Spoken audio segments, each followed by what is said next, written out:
Hi, I'm Ben Sinclair, and welcome to the Swan Station.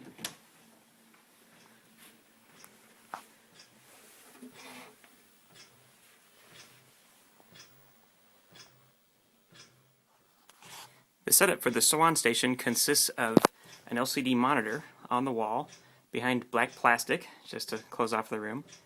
It's hooked up to a MacBook Pro as a secondary monitor. And down here we have an Apple IIe Enhanced, which is not exactly as on the show. On the show they had an older Apple II, and they also had an Apple III monitor for some reason instead of an Apple II monitor. And I have a floppy disk drive with the Dharma logo on it, my Dharma glass, my Dharma beer, and the code just in case. As you can see, the timer is counting down. And now I will enter the code on the Apple II. 4, 8, 15, 16, 23, 42. And then I'll hit enter, and we can watch the clock reset. Reset back to 108 minutes. Okay, the timer has gone to below 1 minute, so every second it makes the alarm sound, just like in the show.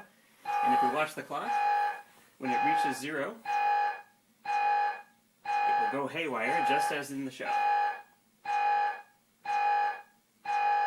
System failure. System failure. Here's a view from behind the walled-off area with the plastic sheet. You can come down here and see I've got my MacBook Pro. It's hooked up to a subwoofer, some speakers, and attached to it are the external monitor, audio out for the speakers, and audio in from the Apple IIe. The timer itself is run by an Objective-C program running on the MacBook Pro. It's actually a separate program that listens for audio in on the line in from the Apple IIe in order to reset the clock. The software on the Apple II side is an AppleSoft Basic program. Very simple. That prompts you for the code, and if you enter the right code, it tries to store a 1-byte array to the cassette port, which generates a tone that goes to the line in on the MacBook Pro, which resets the clock. And that is my Swan Station.